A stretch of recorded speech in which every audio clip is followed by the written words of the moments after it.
అంటే మీరు స్టార్టింగ్ అంటే ఆయనకి పరిచయం అవ్వకముందు నుంచి రాజకీయంలోకి రాకముందు నుంచి మీరు డబ్బులు మేము ఫైనాన్షియల్ గా వెల్ సెటిల్డ్. మా ఫాదర్ వాళ్ళు వెల్ సెటిల్డ్, మా హస్బెండ్ వాళ్ళు కూడా వెల్ సెటిల్డ్. అన్ని వెల్ సెటిల్డ్ ఫ్యామిలీ ఫైనాన్షియల్ గా. మాకు ఫైనాన్షియల్ గా ప్రాబ్లమ్స్ కానీ ఏమి కూడా లేవు, ఎప్పుడు కూడా లేవు.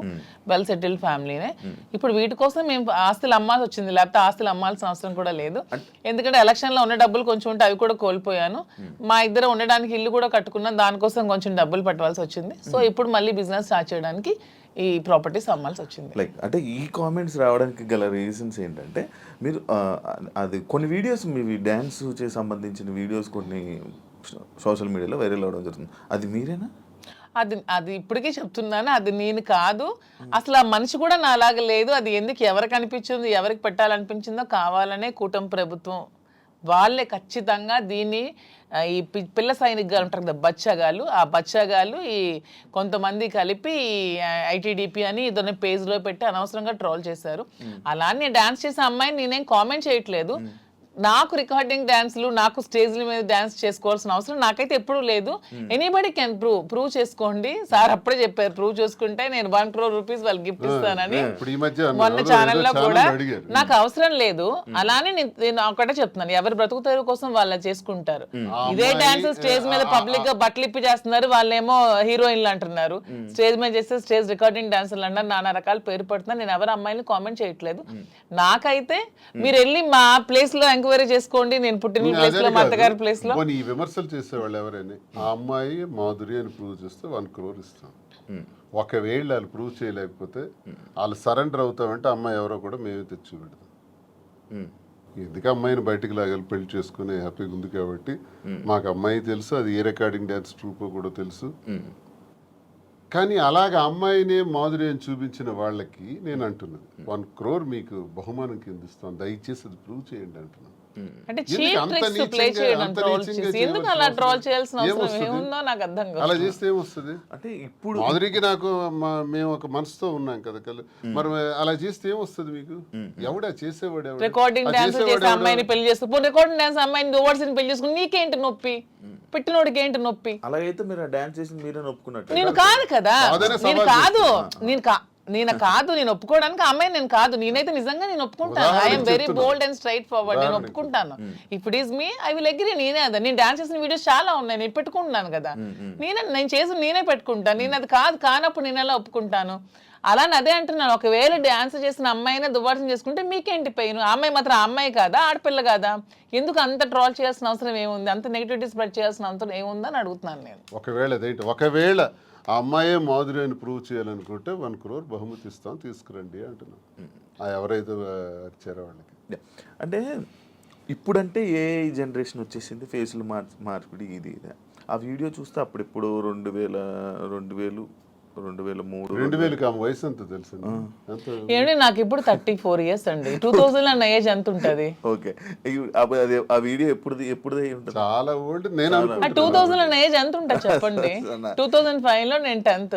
నాకు ఎంత ఏజ్ ఉంటుంది? నాకు 2010-11. అప్పుడు నేను ఎంత పిల్లని ఉంటాను? ఆ అమ్మాయి అంత డాన్స్ నాకు నేను ఎలా చేయగలను? కొంచెం నా పోనీ అట్లీస్ట్ నా చిన్నప్పుడు ఫోటోలు ఏవో చూపిస్తే మీకు తెలుస్తుంది. ఎప్పుడో మాదిరి చూపిస్తున్నారు కదా. అట్లీస్ట్ 2005 లో నేను 10th. పోనీ అప్పుడు నాతో చదువుకున్న వాళ్ళకి తెలుస్తుంది కదా. ఏదో మీలాంటి వాళ్ళు నమ్మాలి, ఎవరు తెలియని వాళ్ళు. తెలిసిన వాళ్ళకి ఏంటో తెలుసు. చెప్తున్నా అంటే మీరు చూస్తే ఎలా అనిపిస్తుంది? అలాగే నాకు ఎక్కడ అనిపించట్లేదు, మా వాళ్ళకి ఎవరికి అనిపించట్లేదు. మీకు ఎలా అనిపిస్తుందేమో మరి, మాకైతే తెలియదు. మా అందరికీ తెలుసు, ఎవరు మా జిల్లా అందరికీ తెలుసు అది నేను కాదని. ఇంక మిగతా వాళ్ళు నమ్మితే నమ్మొచ్చేమో కానీ ప్రతి ఒక్కరికి తెలుసు. ఇంక నమ్మినా నమ్మకపోయినా పర్వాలేదు, నేను అనుకున్నా కూడా ఐ డోంట్ కేర్ అంటున్నాను. పోనీ అమ్మాయి కూడా డాన్స్ బాగా చేస్తుంది అనుకుంటే అనుకోండి, దానిలో ఐ డోంట్ కేర్. శ్రీకాకుళం నుంచి వచ్చిన ఒక క్వశ్చన్, ఒక పాయింట్ ఏంటంటే, మాధురి గారు శ్రీని గారికి మందు పెట్టి ఆయన దాన్ని ఏదో అంటారు, ఆయన వలలో వేసుకుని వలలో వేసుకుని వలలో బుట్లో పెట్టుకున్నది ఆ టైపు. సరే, మందు పెట్టి ఇలా చేయడం వల్ల, లేకపోతే ఈ ఏజ్ లోనే ఆయనకి అవసరం ఏంటి? సరే ఓకే, ఎవడైతే క్వశ్చన్ అడిగాడో వాడికి ఒకటి అడుగుతున్నాను.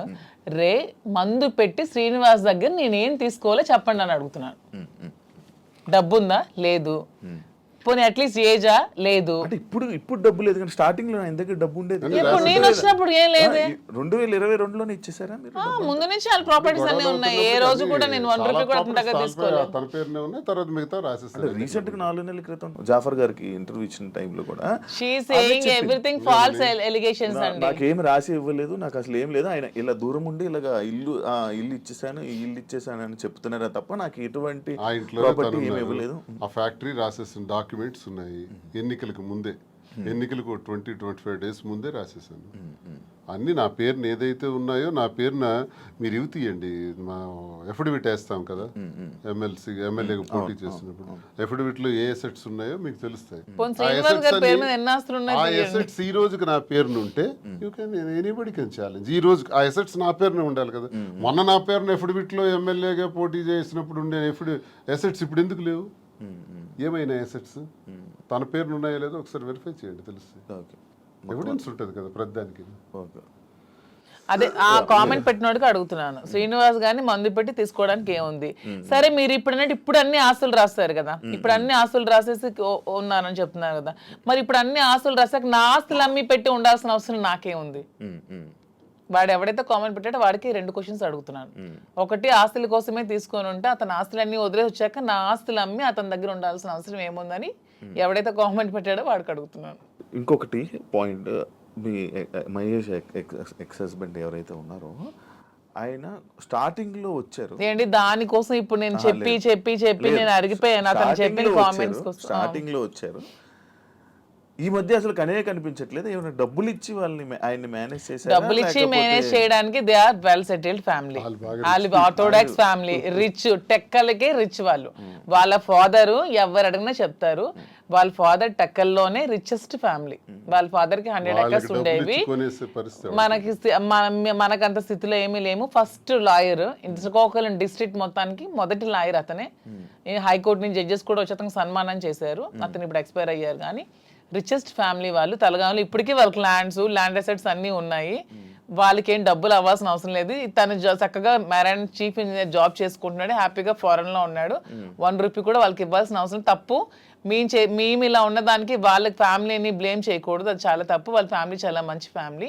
వాళ్ళేం ఫైనాన్షియల్ గా మా దగ్గర ఏముందని మీ వాళ్ళకి ఇవ్వడానికి? ఇప్పుడు మ్యూచువల్ అండర్స్టాండింగ్, మేము మ్యూచువల్ కన్సర్న్ తోనే మేము విడిపోయాం. మా దగ్గర ఏముంది మీ వాళ్ళకి ఇవ్వడానికి? ఇప్పుడు ఎవరు చేయాల్సిన అవసరం లేదు.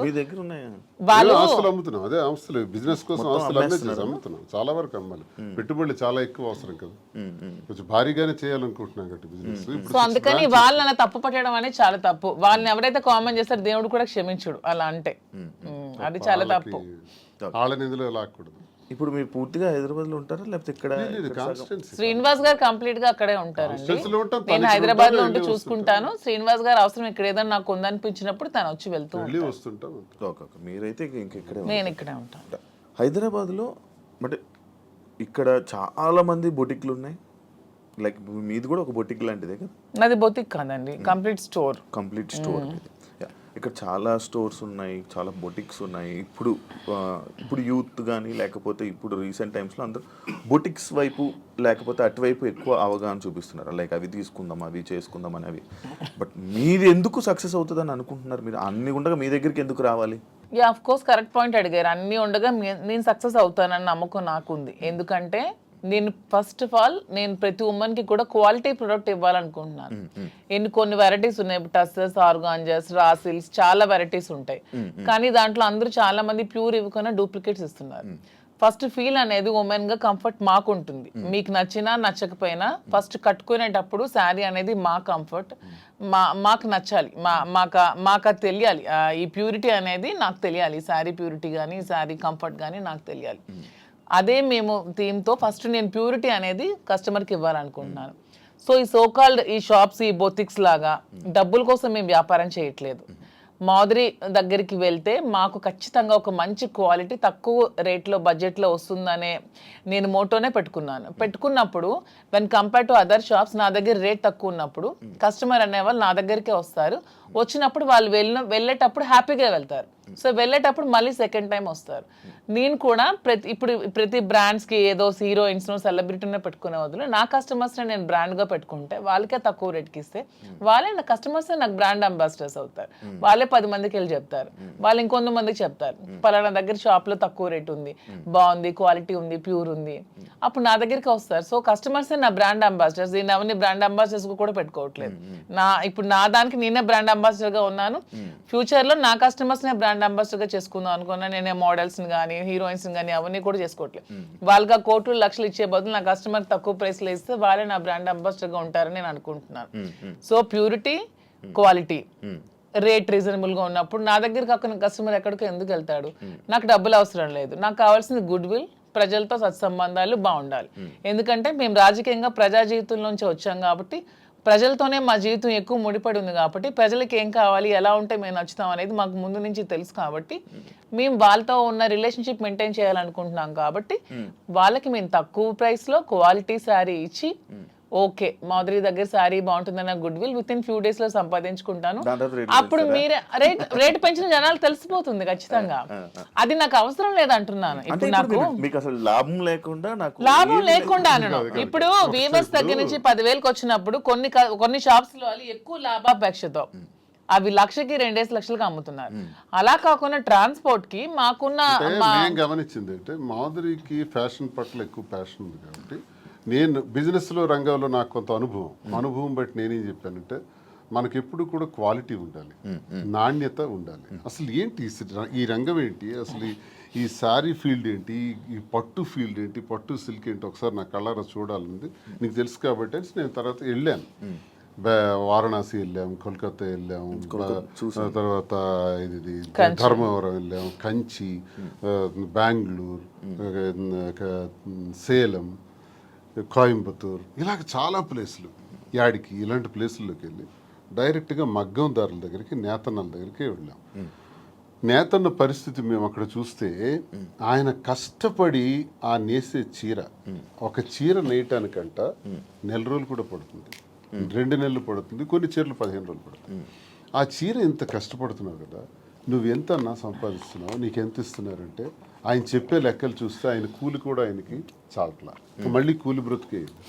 అంటే ఇక్కడ నేను అబ్జర్వ్ చేసింది అంటే ప్రజా జీవితం గడిపిన మాకు ఇంత కష్టపడి ఒక క్వాలిటీ శారీ 15 రోజులు కష్టపడి, 24 రోజులు కష్టపడి చేస్తే ఆయనకు మిగిలింది కూల, అంతకన్నా పెద్దోడు కాడా? నెంబర్ 1. మరొకరు కూడా ఇక్కడ నష్టపోతున్నారు. ఆయన తయారు చేసినటువంటి ఆ శారీని ఉదాహరణకు ఒక 50,000కి అతనికి ఇచ్చి కొన్నారనుకోండి మధ్య దళారీలు, అది తెచ్చి హైదరాబాద్లో 3 లక్షలకు అమ్ముతున్నారు. మీకు తెలిసిన అంటే ఎన్ని రెట్లు ఎక్స్ట్రా అమ్మారు? 5-6 రెట్లు ఎక్స్ట్రా అమ్మేటప్పుడు నష్టపోయే మరో వ్యక్తి ఎవరంటే కస్టమర్. నేతన్న నష్టపోతున్నాడు, కస్టమర్ నష్టపోతున్నాడు. ఇది నేను గమనించింది. నేనేం చెప్పానంటే మనం లాభాపేక్షతో లాభాలు సంపాదించేయాలనుకుంటే 1,00,000 వ్యాపారాలు ఉంటాయి. నాకు తెలుసు చాలా వ్యాపారాలు ఉన్నాయి. ఇందులో నీవు ఇంట్రెస్ట్ పెడుతున్నావు కాబట్టి ఇందులో చెయ్యాలి అనుకుంటే నా తాలూకు ఉద్దేశం అంటే నాణ్యత, ప్రాధాన్యత. నాణ్యతే ప్రామాణికం. ఈ 2 మైండ్లో ఎప్పుడు పెట్టుకో. Quality is our predominance. ఈ 2 బ్రెయిన్లో పెట్టుకుని ఆ ఏదైతే నేతన్న దగ్గర తీసుకుంటున్నామో ఆ నేతన్నకి మనం ఆర్థికంగా సహకరించి మరికొంత వెసులుబాటునిచ్చి అతను ఆ నేసేటట్లు చేసి అవన్నీ కలెక్ట్ చేద్దామని చెప్పి ఇప్పుడు 4-5 నెలల్లో మొత్తం దేశం నలుమూల నుంచి కలెక్ట్ చేసి దాన్ని స్టోర్లో పెట్టేటప్పుడు దానికి జిఎస్టీలు, ట్రాన్స్పోర్ట్ ఛార్జెస్, ప్రాఫిట్స్, మెయింటెనెన్స్ అన్నీ వేసుకుంటే 50,000 రూపాయలు సారీని ఎంత కమ్మొచ్చు? 80,000కి అమ్మండి, 90,000కి అమ్మండి, లహాయితే 1,00,000కి అమ్మండి. 3 లక్షలు ఏంటండి? ఇది మోసం కదా కస్టమర్కి. మరి 3 లక్షలకు అమ్మిన లాభంలో కొంతైనా నేతనికి ఇస్తున్నావా? అది కూడా నష్టమే కదా నేతనికి. ఈ 2 ఆలోచించి ఈ 2 బ్యాలెన్స్ చేసి బిజినెస్ సక్సెస్ఫుల్గా రన్ అవ్వాలంటే వ్యాపారం పెట్టిన తర్వాత ఆ వ్యాపార యజమాని ఎవరన్నది జనానికి తెలుస్తుంది. వ్యాపారం పెట్టక ముందే మేమెవరమో జనానికి తెలుసు. కాబట్టి మా మీద ఒక ఎక్స్పెక్టేషన్ ఉంటుంది, ఒక నమ్మకంతో మా దగ్గరికి వచ్చేటప్పుడు ఆ కస్టమర్ ఆ కళ్ళల్లో నేను సరైన ప్రైస్ ఇచ్చాను అన్నటువంటి ఆనందాన్ని మేము చూడాలి. అరే నేను ఈ స్టోర్కి వచ్చి చాలా ఎక్కువ డబ్బులు ఇచ్చేసాననే బాధని ఎక్కడ ఏ కళ్ళల్లో కూడా మనం చూడకూడదు అన్నది మా ప్రధానమైనటువంటి ఉద్దేశం. నేతన్న దగ్గర నుంచి కస్టమర్కి మధ్యలో బాధ్యత వహిస్తూ రీజనబుల్ ప్రైస్, సరసమైన ధర ఇవ్వాలన్న దానితో ఇది ప్రారంభించి ఒక 6 బ్రాంచెస్, తర్వాత విజయవాడ, విశాఖపట్నం, రాజమండ్రి, కాకినాడ, బెంగళూరు కూడా అనుకుంటున్నాం. ఇంకా జ్యువెలరీ కూడా స్టార్ట్ చేద్దామని ప్లాన్ చేస్తున్నాం. ఒక మంచి ఆలోచనతో దువ్వాడ శ్రీనివాస్ చీరలు అమ్ముతున్నాడా, దువ్వాడ శ్రీనివాస్ ఇలా అయిపోయాడా, అలాగే ఎవరైనా ప్రచారాలు చేసుకుంటే దువ్వాడ శ్రీనివాస్ రాజకీయం వదిలేడు, పదునైనటువంటి భాష వదలడు, తూర్పార పడ్డానికి ఎంత తోడైనా సరే ఆగే ప్రసక్తే లేదు, ప్రశ్నిస్తాడు. దువ్వాడ శ్రీనివాస్ రాజకీయం అనే గ్రౌండ్ ఫీల్డ్ వదిలేడు. దయచేసి ఆ భ్రమల నుంచి బయటపడమని వాళ్ళకి నేను సవాల్ చేస్తున్నాను. వ్యాపారం చేయాలని మాధురికి సహకారంగా పూర్తిగా ఉంటాను. ఈ తాను చేసే ఈ పట్టు సిల్క్స్లో ఈ స్టోర్స్ని బాగా డెవలప్ చేసే విధంగా, దాంతోపాటు యాడింగ్ జ్యువెలరీ కూడా, విమెన్కి కావాల్సిన వాటి పైన ఆమెకి జ్యువెలరీలో కూడా బాగా నాలెడ్జ్ ఉంది కాబట్టి అవి కూడా పెట్టి అవి కూడా సరసమైన ధరలకి ఇచ్చే విధంగా మేము చేస్తామే తప్ప లాభాపేక్ష కోసం ఏదో అలా తప్పుడు పద్ధతుల్లో లాభం సంపాదించాలనో ఉద్దేశం కదా. అలా అనుకుంటే చాలా వ్యాపారాలు ఉన్నాయి. మా ఉద్దేశం అందుకే కాంచీపురం ఉకుళ సిల్క్స్ అని కూడా పేరు పెట్టాం. అవును.